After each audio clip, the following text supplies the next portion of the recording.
This isn't the final destination of your innovation journey, but it is the next step. Welcome to the Synapse Podcast. We good? We are good. Let's do it. Welcome to the studio. Hi, Lauren. Thank you. Hi, I'm Lauren Prager. I'm here with Wes Lehman and a very special guest who drove all the way from the East Coast to the West Coast. So happy to have you, Danielle Mousseau with 35 Mules. Welcome. Happy to be here, West Coast. What's up? So, Danielle, I would love for you to start by sharing a little bit about yourself. Introduce yourself to the Synapse community. Absolutely. Well, for those that don't know me, I'm Danielle Mousseau, manager of 35 Mules, Florida Power & Light's Innovation Hub. And Florida Power & Light is the utility that is part of NextEra Energy. The Innovation Hub is a cohort program where we work with founders. We have entrepreneurial coaching. We have leadership coaching, marketing that we pay for a cohort.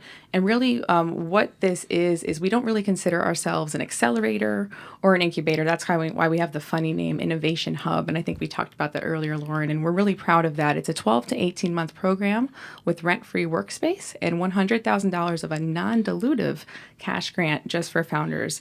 And we are agnostic to technology and agnostic to industry and agnostic to stage. So we're really proud of what we bring to the table in the ecosystem.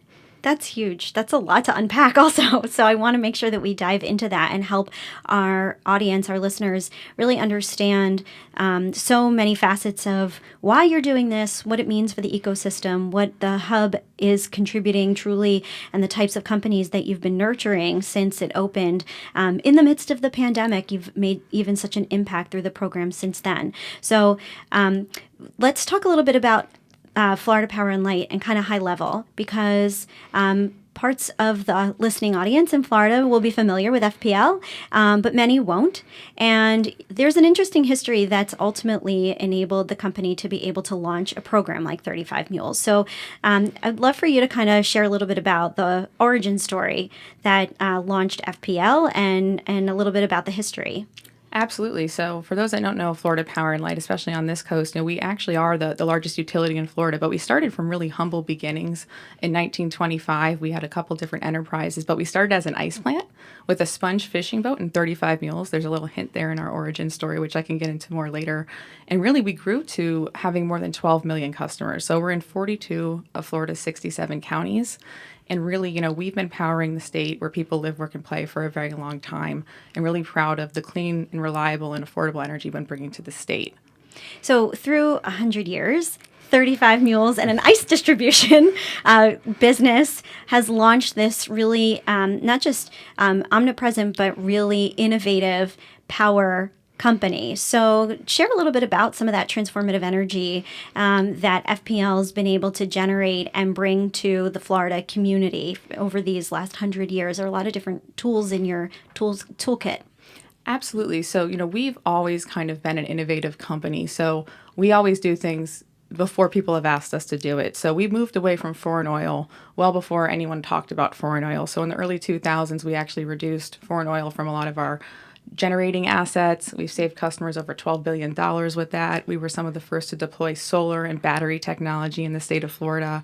We also focused on economic development. Once we saw the economy kind of take a downturn, we realized we could no longer bank on tourism and people just coming to Florida, businesses just opening. We had to have a hand in helping the rising tide raise all ships, and we stood up an economic development team, and that's what 35 Mules is a part of. Makes sense. And that resonates with the Synapse community for sure. We talk a lot about the rising tide that lifts all ships. But it's interesting, actually, to think about that terminology, living on our giant peninsula and thinking about anticipating that rising tide and the transitions that an energy company like FPL that serves our changing community has to anticipate. And I'm really fascinated by the idea that over 100 years, the company's been able to innovate and grow to serve the changing needs of our community. We were just talking about the anniversary of Hurricane Andrew and how that wreaked havoc on millions of lives and really has been transformative to the way that we understand now living with our changing climate. So I'd love to understand, how a company like FPL anticipates global changes, from climate change to population growth, and that 20 plus year look ahead when you're thinking about what's next? Well, there's a lot to unpack there, but I think I'll start at the beginning. So I did mention Florida Power and Light, but I'd be remiss to not mention our parent company. So we're a part of NextEra Energy. We're the world's leader in generating power from the wind and the sun. So we're our sister subsidiary does this across the United States and in the nation and Canada. So we've been doing this for a very long time, focused on clean energy, even outside of Florida, and bringing that knowledge to the state of Florida. Now, from there, we are, as a utility, plan in advance. We are legally bound to do so. We have 10-year site plans, but we don't bank on that. We've always been looking to see what's next. So, like as I mentioned earlier, we plan for substation growth. We look at trends. We have analytics groups. I've been an analyst at the company, and I can get into more what I've done. But this is something that we've been doing for a long time. So we think we're more prepared to do this. And from a reliability or storm or climate tech perspective, we are at the cutting edge there because we've been looking at those technologies for a long time through a lot of our other subsidiaries. So we have more than 2 subsidiaries, but we probably have more than 100 actually. That's enormous. Yes. Wow.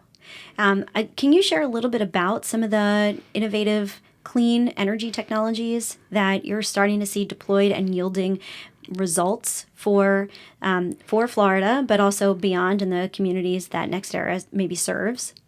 Absolutely. So tying this back to economic development, we've actually recruited a couple companies to Florida that are now our suppliers that automatically switch feeders if they're down. There's an actual technology on our lines that automatically switches things, so it doesn't require a person. We've also moved to a lot of LiDAR, which is light sensing and radar technology, to detect problems before they happen, as well as, leveraging drones in a storm situation. So you asked how we prepare.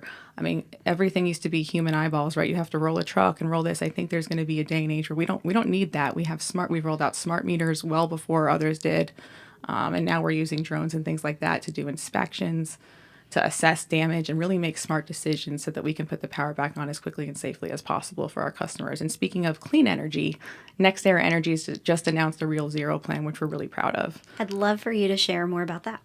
Absolutely. So Real Zero is NextEra Energy, the corporate parent company, and its subsidiaries are going to move to what we consider Real Zero. So what commonality of words might be net zero or carbon offsets. We're not using any of those.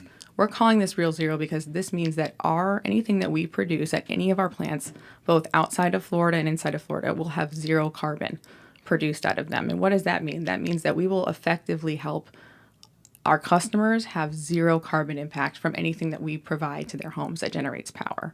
We're doing this by 2045. We're going to do this in a host of ways: solar, batteries, clean nuclear power, and hydrogen. What this also means is we're going to make Florida's largest solar deployment even larger, which we're really excited about. I think that's a really powerful statement to be at Real Zero by 2045 and recognize the important role that you all have to play in helping Floridians and your customers and partners around the country and the world to accomplish that. Really, to take a step forward and recognize the moment we're in and the opportunity to lead on that and share that goal is really, really powerful, really important. And to harness the power of the Sunshine State.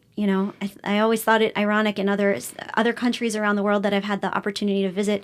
There's solar panels everywhere. And while they may not be the answer to everything, we do have a lot of sunshine here in Florida. So, the fact that you're harnessing that power is really important to thinking differently about energy and the role we all have to play in providing energy back into our system. So can you share more about that? Because I know FPL has some really interesting projects that you've deployed across the state to harness solar energy.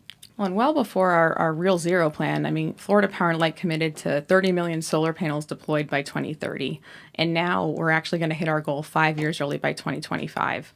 What people may not know is if you pass solar plants along the highway, we've actually deployed 50 74.5 megawatt solar power plants, which those sit on 500 to 800 acres of land, and we're deploying dozens more. So, we're making the Florida's largest solar deployment even larger.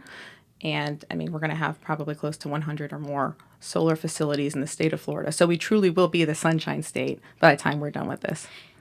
It's hard to imagine the impact of that, just what that means to power our communities and remove carbon from the air. So I just am, I'm really floored to kind of think about that. It's hard to understand the actual measure of that impact.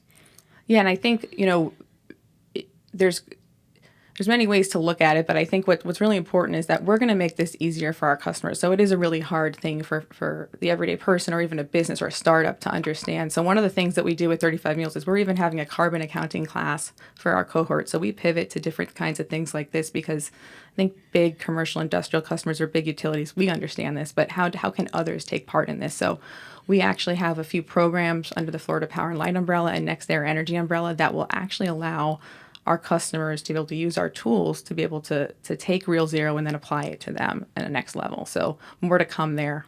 Okay. I love that you're, empowering people with information, access, and knowledge. That's really, really important, I think, to getting more and more customers and businesses on board. And a good opportunity to think about the role that harnessing innovation and deploying that with a program like 35 Mules provides. So can you share a little bit about the 35 Mules connection to, Florida Power and Light's history of innovation? And you referenced 35 Mules as part of the origin story. So how did that ultimately transition into an innovation hub? Well, I think we were always innovative, and we thought, okay, we're a leader in the industry. We do things very well, but if we don't disrupt ourselves or start thinking like a startup, someone's going to do it.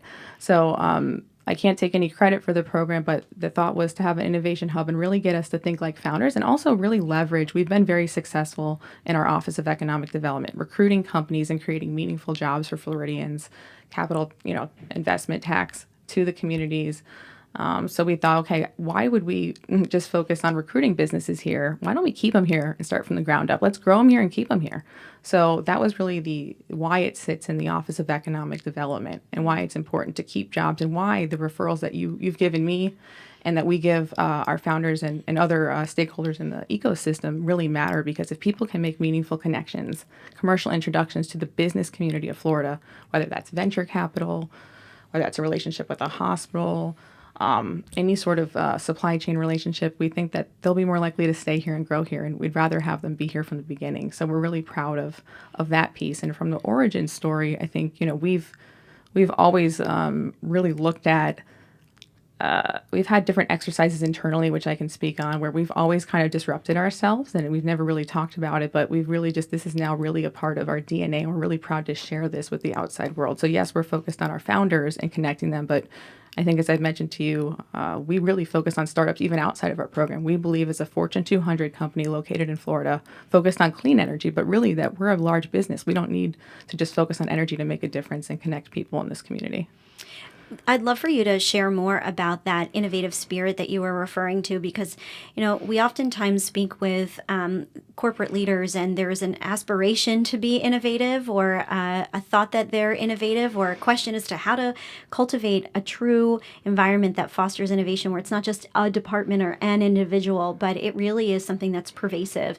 And everybody in a company feels invested in moving not just the mission, but advancing towards more efficient or effective solutions towards that goal. So, you have had a fantastic career at FPL, and I think that also kind of speaks to what it means to be part of a forward-thinking and innovative organization. So, if you could speak to that, I think there's a lot to learn from that experience.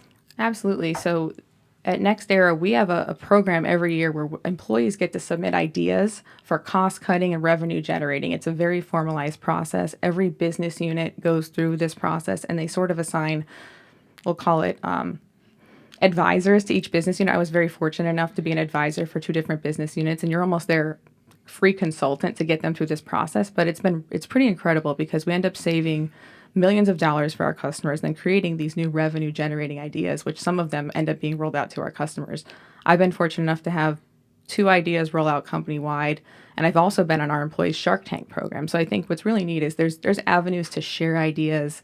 There's no barrier to innovative thinking at NextEra, and they have the avenues to do that. And for me, working there for 14 years since I was an intern, it's really, really special to grow and create jobs in a place that I grew up in. So I'm really proud of that. I would love for you to share your story, starting as an intern 14 years ago, and now, in this position where you're really leading the vision for the next era of Next Era. Did not do that intentionally, but hey, I love that's puns. just Very that's funny. just the way it worked out.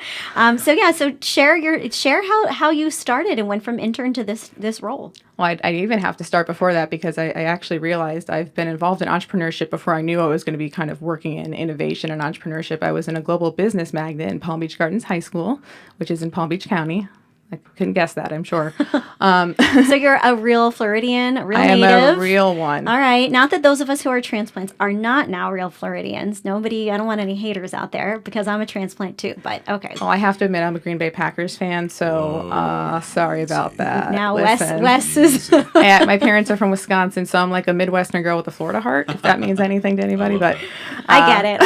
I'm a Jersey girl with a Florida home, so I get it. But was really special. So I played tennis actually for the University of Minnesota. So if you want to boo me, you can boo me for that too. My family booed me for that because they're from Wisconsin. But it was really special. So I was an athlete, but I always did well in school out of the entrepreneurship program. And my parents always thought very highly of Florida Power and Light, kind of encouraged me to get an internship. Got the job, moved back home, 5.5 years in a marketing department, various roles, then moved to the electric vehicle team as an analyst well before it was really a big team.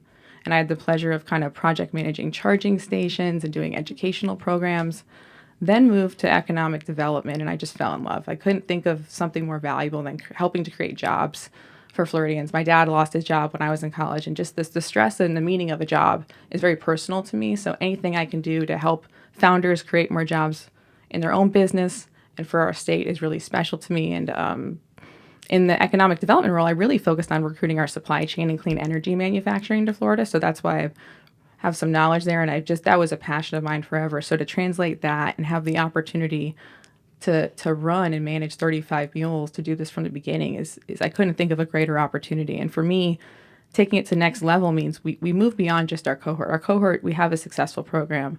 We believe in it. We've got the programmatic thing down. We can do more, and I'm really excited to work with partners like Synapse, Florida Venture Forum, South Florida Tech Hub, the innovation of Northwest Florida, Orlando, Space Coast, West Coast. I think that if we all work together, we can elevate the ecosystem. Absolutely. Absolutely. And there's nothing more motivating than a personal connection to the work that we are privileged to get to do. And so, I appreciate you sharing what motivates and drives you.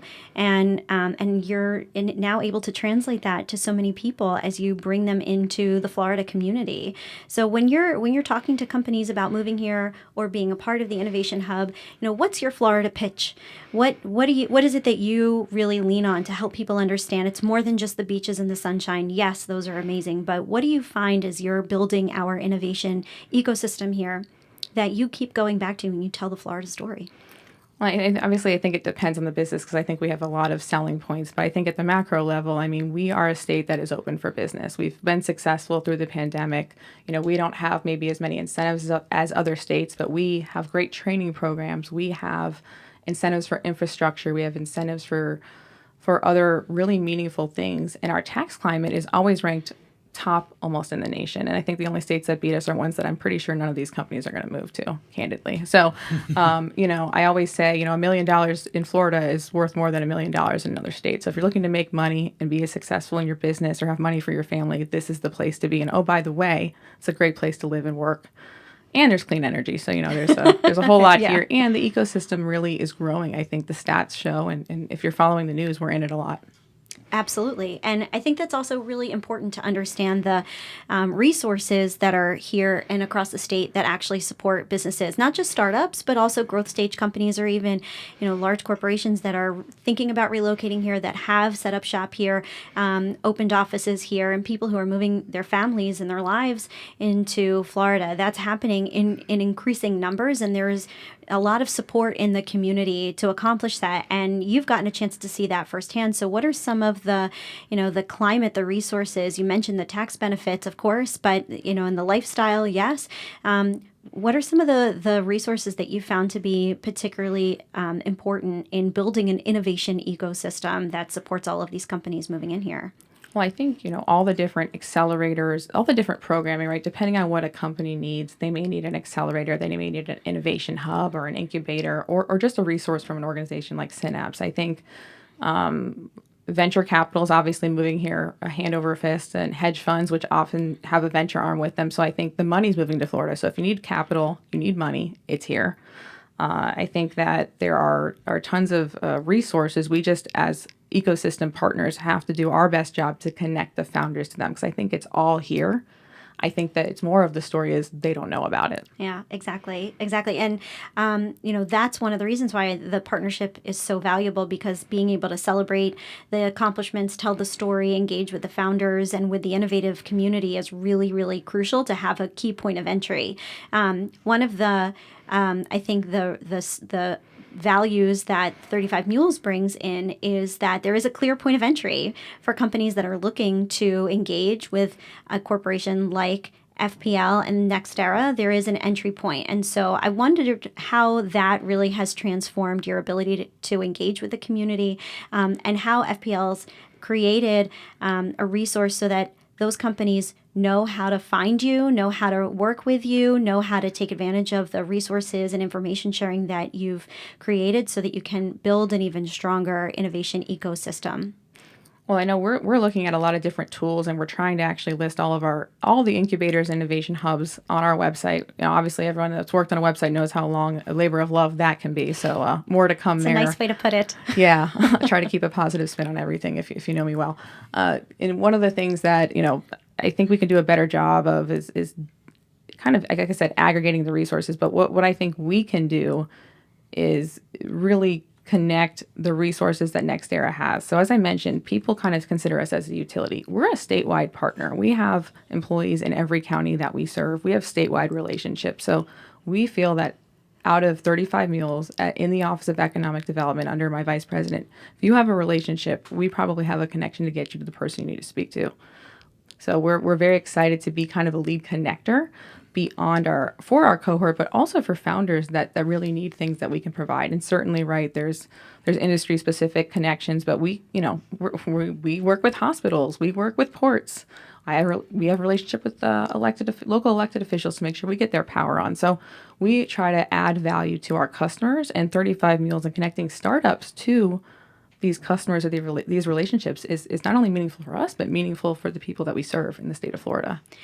And I see that dramatically through the cohorts that you've now been able to engage. So I know 35 Mules launched, and then the COVID pandemic hit and everything shut down. So your beautiful space at your offices over in Juno Beach were waiting, ready for your cohorts to come, but you still were able to proceed with a really impactful program. And now you're on cohort number 2. So I'd love for you to share more about the types of companies that have come through the program and some of the impact that they have been able to make, either in FPL or other aspects of innovation within Florida, because there's some really impressive examples that have come through the program in just 2 cohorts.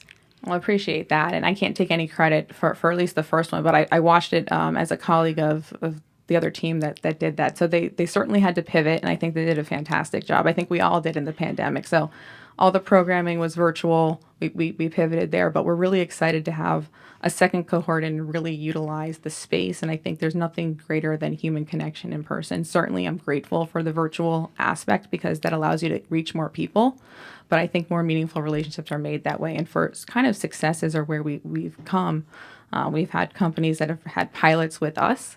I think the first cohort had over $16 million in grants or funding raised. And in the second cohort already, which came in March, we've had a $6 million Series A raise. They've hired 5 employees, and there's 2 pilots in the works already. This is only within the first 4 months. Wow, that's a pretty impressive impact so far. Yeah, we're really excited about it, and we have a few other. And when I say pilot, that's not always with us. So that there's some external pilots as well. And I already have a startup that wasn't in our program that's potentially pursuing a larger pilot with NextEra. So we also lead connecting Next Era to innovative companies for pilots and also our partners. So, what are some of the qualities that you're finding from those companies, or even the founders that you're finding are succeeding, either through their raise or through a pilot? You know, it takes a certain, I think, approach or personality maybe to be able to work with a global corporation like a Next Era and work through that. So, share, if you would, some of those qualities that you're seeing that are leading to success. I think it's an openness. So it's an openness to learn. You know, we always say, you know, we want you to be in our program to work on your business, not in your business. If you want to work in your business, this is maybe not the program for you. We need the founder. It's a founder-based program to really dig in and look to make some changes. So it is a commitment. It's right now, and I say right now because we may change it, but 12 to 18-month program. Mm-hmm. And we may open applications in the early spring. So more to come there. I can't give a date now, but stay tuned. Follow Danielle Mousseau on LinkedIn because the announcement will be made we'll fairly link to you soon. In the show notes. Don't worry. So we think that for us, it's the leadership of the founder is very important. So the openness to learn and the ability to actually step away and want to make changes and want to pivot your business for success and be open to not only being a part of the program, but the relationships that we have. If you say, oh, I'm too busy, or this is what I'm doing, I have no sense of changing, that maybe they're not a good fit for us. But we've not had that issue. And we're very blessed, I would say, to have had some very open founders. But we have a very rigorous application process. Good. I mean, I want to just, I know you shared this earlier, but there are some significant resources that Next Era and FPL invest in the founders and the companies. And some are financial, but some are also intellectual and time resources of your team. So how does that work if you're a cohort member of 35 Mules? How does that, how do you learn from and with the talent that's part of FPL's your talent pool? Well, and really, that's our secret sauce. So, you know, a lot of programs have entrepreneurial coaches, leadership coaches, marketing. We think ours is special, but everyone has those, right? I think so. Where we think our secret sauce is really our subject matter experts and our employees' willingness to do a legal 101, do a contracting 101, an IP 101. Finance. We have a venture arm, what people don't know of, Next Era Energy, so they actually can help them with their pitch decks. So there's just really, you know, accounting 101. Anything you could think of from a large corporation, we have.